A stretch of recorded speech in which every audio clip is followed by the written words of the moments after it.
Salut à toi, moi c'est Kimar. Aujourd'hui je vais vous faire une vidéo portant sur les différentes choses à ne pas faire pour les nouvelles normes de bienséance en société. Je m'explique. Il y a eu pas mal de débats sur, pas mal d'histoires sur des propos qui auraient été tenus par, je pense surtout à des youtubeurs, mais c'est aussi des situations que l'on retrouve à longueur de temps dans la vie de tous les jours.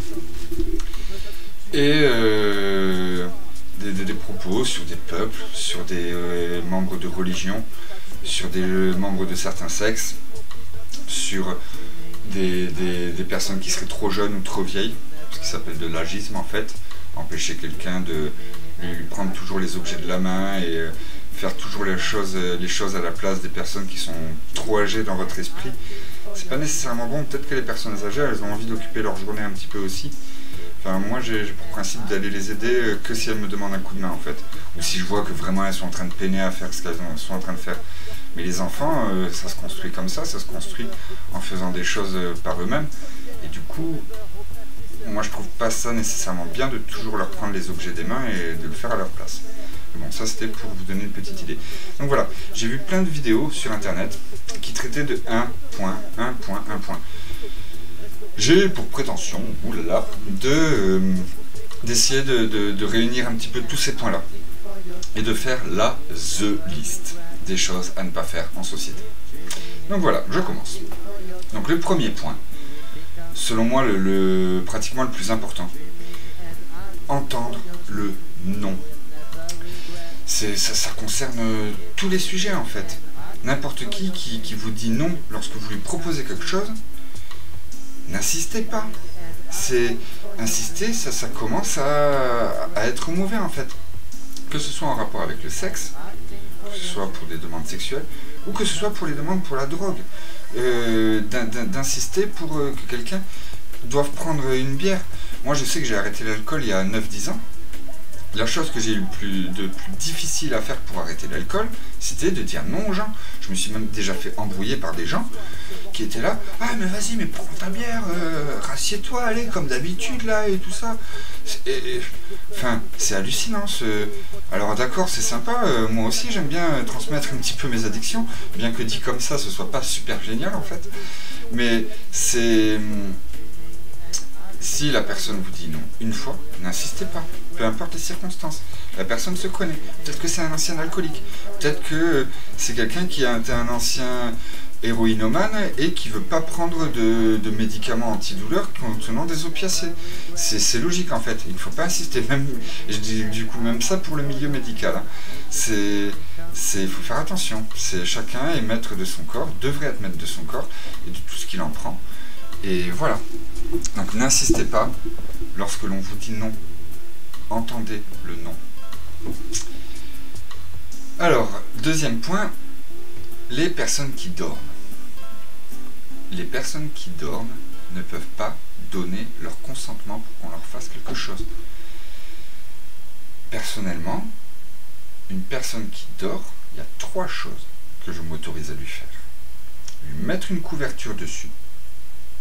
Si elle est en situation dangereuse, la sauver. Et sinon, la réveiller. C'est à peu près tout ce que je m'autorise à faire d'une personne endormie inconsciente. Il m'est arrivé d'avoir à m'occuper de personnes complètement bourrées, de devoir les porter, de devoir les ramener jusqu'à chez elles. Mais même, je les déposais dans le lit, je retirais les chaussures, c'est tout. Même les chaussures, parfois, je ne les retirais pas. C'est les personnes inconscientes, attention à ce que vous leur faites. Vous n'avez pas leur consentement. Voilà. Troisième point. Moi, depuis le lycée, je m'étais dit à l'époque, tiens, si on me traite d'homo, ou de PD, à plus forte raison, si je le prends mal, c'est que j'aime pas ça les homos et les PD, alors qu'en fait j'en ai rien à foutre. En fait chacun fait ce qu'il veut de son cul. C'est pas... Je vois pas pourquoi je devrais le prendre mal. Eux, on parle de sexualité, on parle pas de défaut, on parle pas d'infériorité, de supériorité, on parle juste de tiens, telle personne a telle sexualité, telle autre a telle autre sexualité. Il n'y en a pas une de supérieure à l'autre. Donc si on me dit que je suis un homo, même si c'est pas vrai, j'ai pas à le prendre mal en fait. Si on me dit t'es chauve dans la rue, en fait j'en ai rien à faire. Je sais que c'est pas vrai, c'est pas très sympa, mais en soi, il n'y a rien à prendre mal. Donc pour moi, quelqu'un qui prend mal si on le traite d'homo, c'est un homophobe. Maintenant, tout ça, ça s'applique à si on vous dit que vous êtes un homo, un arabe, une femme, un gamin, un black, un jeune, à peu près tout ça. Ou un vieux. Sinon, si vous le prenez mal, ça veut dire que vous êtes homophobe, raciste, sexiste, agiste et tous les autres en iste qui suivent. Moi, ça m'est arrivé qu'on me traite d'homosexuel ou de pédé. Et je lui ai dit, non, c'est pas vrai, je suis un hétéro. Mais pourquoi ça t'intéresse de savoir si je suis un homo t'as quoi contre les homos à moins que t'en sois un et que tu veuilles me draguer? Mais dans ce cas, ça va pas être possible. Mais t'as un problème avec les homos? Et en fait, en tournant les choses comme ça, vite ça les calme les gens. Quand tu commences à leur poser la question. Sinon, je vous assure qu'une fois, je passais à côté d'un bar avec la terrasse. Il y avait pas mal de femmes et il y a un copain qui me dit ouais, vas-y, fais pas ta femme, fais ça, un truc comme ça. Ah, et je lui ai fait, mais pourquoi tu mêles les femmes à ça? Pourquoi est-ce que tu considères qu'elles sont inférieures, qu'elles pourraient pas faire ça et tout ça? Et ouais, il y avait eu 3-4 regards de meufs venant de la terrasse, du coin de l'œil, qui avaient regardé vers mon pote, et je peux vous garantir que ça marche aussi. Ah non, mais je vois pas ce que tu veux dire. Pourquoi tu veux dire que les femmes sont inférieures? Ah, je peux te garantir que ça l'avait calmé, le pote. Pareil, une autre fois, c'était un créole qui critiquait un petit peu les gens de la ville où je suis. Et alors ce mec-là, il s'avère que moi je l'ai entendu tenir des propos pas géniaux envers les homosexuels. Ah, c'est pas normal, ça devrait pas être naturel, des trucs comme ça. Il a osé me dire, c'est rempli de racistes ici, parce qu'il était lui-même touché par le racisme. Je lui fais, ouais c'est vrai, t'as raison, c'est plein d'homophobes et de racistes ici. Ah, il s'était fermé sa gueule derrière, c'était trop beau. Enfin bon. Donc voilà. Et franchement, tout le monde a des défauts. Il y a des gros, il y a des petits, il y a des blacks, il y a des juifs, il y a des ci, il y a des ça. Tout le monde a des défauts. C'est tout le monde parce qu'il n'a pas envie de faire des efforts, parce que vous n'allez pas m'apprendre comment je dois parler, n'a pas envie d'arrêter de dire putain, alors qu'en fait s'il le faut, il y a une femme qui passe dans la rue qui n'a pas eu le choix et qui a été une prostituée dans sa vie et qui se sent rabaissée en fait par le fait que tu viennes de dire putain à voix haute comme ça, en parlant mal de quelque chose. En fait, c'est normal. Toi, si t'es gros, t'aimerais pas qu'on me dise que t'es gros, en fait. T'aimerais pas qu'on appuie dessus. Alors j'ai l'impression que les gens ne sont capables de travailler leur langage que s'ils sont proches de quelqu'un qui est black, et donc ils vont arrêter de tenir des propos racistes. Ou s'ils sont en présence de femmes, ils vont arrêter de tenir des propos sexistes. Mais faites l'effort, même si vous êtes pas en présence d'eux, parce qu'un jour vous ne saurez pas si vous ne serez pas en présence d'eux sans vous en apercevoir. Et si vous ne laisserez pas échapper des choses qui sont insultantes, en vrai, qui sont réellement insultantes. Le langage il évolue, les normes en société évoluent, tout évolue. Purée, on est en 2023, c'est moi un zadiste qui vous dit ça. Alors que je suis pour le retour en arrière de bien des choses, mais là, faites un effort, mince. Vous êtes capable de faire de l'humour sans être insultant pour personne, j'en suis sûr. Alors ok, on peut se vanner entre potes, mais faut arrêter de tout. Il y a d'autres formes d'humour que le rabaissage en fait. Je suis sûr qu'il y a beaucoup de gens qui sont suffisamment intelligents pour arriver à se passer de l'humour, que ce soit raciste, agiste, sexiste ou quoi que ce soit. Il y a d'autres formes d'humour. Et je suis sûr que la majorité des gens qui vont entendre ce message-là seront capables de se passer des humours néfastes et peuvent trouver d'autres formes d'humour. Je suis sûr qu'il y en a encore. Je suis sûr qu'elles en sont capables, ces personnes-là. Enfin bon. Un autre sujet. Les gens qui considèrent que une lutte est supérieure à toutes les autres luttes. Arrêtez de ne défendre que cette lutte-là. Il n'y a pas qu'une seule catégorie de personnes opprimées en fait. Parfois il y a même des personnes qui sont opprimées par différents racismes et sexismes, ou agisme et racisme, ou enfin, il y a tellement de mélange dans les différentes formes de lutte que vous vous en cantonnez à une seule, en fait, vous cassez toutes les autres et vous faites surtout de la merde en réalité. Donc, évitez de ne défendre que ce qui concerne votre sexe et là où vous voudriez le tremper en fait. Autre point. Donc, j'ai beaucoup aimé dans Terry Pratchett, il y a un personnage, Mémé sur du temps, qui est une sorcière, non pas de chef, mais c'est un petit peu la chef des sorcières. Et dans un passage, dans les Annales du Disque Monde, où Mémé sur du temps discute avec le prêtre, qui est le prêtre d'une religion qui ressemble un petit peu au christianisme, mais dans un univers de fantaisie burlesque. Et du coup, il y a cette discussion entre les deux où elle compare un petit peu ses croyances avec lui, avec les siennes. Et au bout d'un moment, Mémé sur du temps, elle lui dit « Mais tu sais, ton Dieu, avec ses 10 commandements, là, il ne vole point, ne tue point, ne fait point l'adultère, et les autres, tu crois pas qu'il y aurait peut-être une seule règle à tirer derrière et tout ?» Et le prêtre, il trouve pas. Mémé sur du temps, elle lui dit « Mais en fait, tout simplement, arrêtez de considérer la personne qui est en face de toi comme un objet.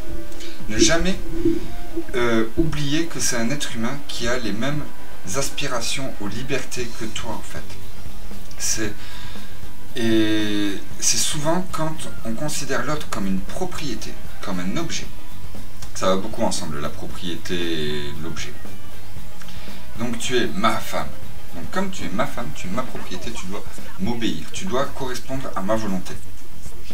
Mais en fait, moi j'essaie un petit peu de me séparer de tous ces termes-là. Tu es ma femme, tu es mon homme, tout ci, tout ça, parce que vraiment dans l'esprit des gens, ça devient, si tu es ma femme, tu dois satisfaire mes besoins, ce genre de choses. Ça s'associe réellement. Donc, arrêtez, s'il vous plaît, de considérer les autres personnes comme des objets qui seraient en votre possession. Alors, nouveau point, arrêtez de couper la parole le plus possible. Je dis pas, moi aussi ça m'arrive de couper la parole, mais en réalité couper la parole, c'est un ta gueule. C'est quelqu'un à qui tu viens de faire s'arrêter de parler, de force, verbalement de force, pour prendre sa place de son temps de parole. C'est une violence verbale, hein, clairement en fait. Alors moi aussi ça m'arrive de couper la parole aux gens. D'ailleurs je travaille même beaucoup ça dans le sens où je fais des petites interjections qui en fait ne coupent pas vraiment la parole aux gens et leur permettent de continuer leur histoire derrière. J'aime bien faire ça, mais j'évite de trop le faire quand même.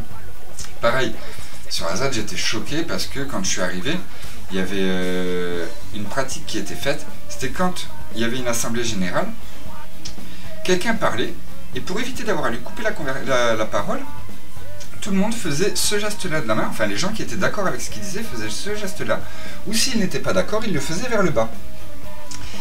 Ça, c'est tous des moyens de communication non verbale qui sont très pratiques, parce qu'en fait, en un seul coup d'œil, pendant que je regardais une personne parler, d'un seul coup d'œil sur la salle, je savais l'avis général des personnes. Et ça permettait de prendre la température sur une idée très rapidement. Et j'ai pas compris, alors autant souvent je me moque un petit peu des moldus babyloniens et tout ça, d'être un petit peu idiot, mais autant sur la ZAD, là pour une fois, c'est eux qui m'ont déçu, dans le sens où, au bout de quelques mois, cette pratique a arrêté d'être utilisée. Moi j'ai vu beaucoup moins de gens l'utiliser quelques temps plus tard. Je crois que c'était parce qu'ils avaient l'air ridicules en faisant ça. Eh bien, ils sont cons de se trouver ridicule de faire ça en fait. C'était un très bon moyen, technique, pour éviter de couper la parole aux gens. Moi je trouvais ça bienfaisant à bien des niveaux, mais bon, moi je continue de le faire. Même si je suis le seul à me comprendre, c'est pas grave. Je continuerai d'essayer de lancer ça. Nouveau point, c'est, s'il vous plaît, lorsque vous faites une vanne à une personne que vous appréciez. Une vanne donc, fondamentalement, ça va la rabaisser. Mais le but, c'est d'en rigoler. Si la personne à qui vous faites la vanne le prend mal, vous n'avez pas atteint votre objectif de la faire rigoler. N'hésitez pas à vous excuser. Ça ne coûte rien, c'est pas grave. Mais si votre but c'était de rigoler avec une personne et qu'au lieu de cela, elle le prend mal, en fait, c'est pas bon. N'hésitez pas à vous excuser. Alors, nouveau point. Lorsque vous reprenez des gens sur de l'homophobie, du racisme, n'importe quel sujet de lutte, vous n'êtes pas obligé de le faire méchamment. Oui, moi-même j'ai passé une période où j'étais pas mal en colère vis-à-vis de tout ça, où j'ai souvent repris des gens méchamment. Ça m'arrive rarement, mais ça m'arrive encore de le faire. Mais sur 90% au moins des situations, je suis gentil en fait quand j'explique aux gens. Ah, ce que tu viens de me dire, ah, quand t'as parlé de ce mec-là en me disant ah, j'ai revu ta copine, t'avais pas besoin de me dire que c'était une femme, je vois pas ce qu'elles ont à faire dans l'histoire. Ah, quand tu dis putain de Dieu, je vois pas du tout ce que les prostituées ont à faire dans l'histoire, je vois pas pourquoi tu les mêles à ça. Vous n'êtes pas obligé de le dire méchamment en fait. Nouveau point, arrêtez de dire non lorsque vous ne le pensez pas. Car si vous finissez par dire oui, vous incitez les gens à insister lorsque vous dites non. Après, les gens, ils vont être lourds avec vous. Après, les gens, vous allez leur dire non, ils vont insister. Et non, en fait, c'est soit vous... Alors, je comprends que on dise non une fois pour tester l'autoritarisme d'une personne. Parce qu'effectivement, pour voir si quelqu'un est autoritaire, c'est pas en lui répondant oui qu'on le voit, c'est en répondant non. Mais ne jouez pas trop avec ça. C'est vous que vous allez dévaloriser. C'est votre parole que vous allez dévaloriser si vous dites non, et puis qu'au bout d'un moment vous dites oui. Vous dévalorisez la justesse de votre parole. C'est pas une bonne chose, réellement. Bon, et le dernier point, ce n'est pas un point qui interdise des choses à faire, plutôt un point plus général. Essayez de globalement prendre du recul sur la situation en inversant les rôles avec la personne avec qui vous interagissez. Comment auriez-vous vous-même réagi face à ce que vous venez de faire en fait? Essayez un petit peu de prendre du recul. Essayez de vous dire, bon, j'ai réagi pour défendre cette personne-ci, par exemple une femme, est-ce que cette personne-ci qui subirait le même traitement, un black, est-ce que je le défendrais de la même façon? C'est important de se poser ce genre de questions en fait. Est-ce que vous êtes juste un cretard qui défend des gens parce qu'il a envie de les sauter? Ou est-ce que vous êtes quelqu'un qui a réellement des idées, qui veut les mettre en avant et les défendre ces idées-là? C'est à un moment donné, la séparation entre les deux, moi je la vois en tout cas. Et c'est pas vraiment compliqué à voir. Peut-être que je finirai par faire une partie 2 à cette vidéo, je n'en sais rien. J'espère que vous aura clarifié certaines choses qui sont à faire ou à ne pas faire. Et donc, comme toujours, en espérant que vous me lâchiez un petit like, je vous invite à venir vous abonner pour pouvoir suivre la prochaine fois où je mettrai en lumière un cagoulé. Allez, ciao, bye bye.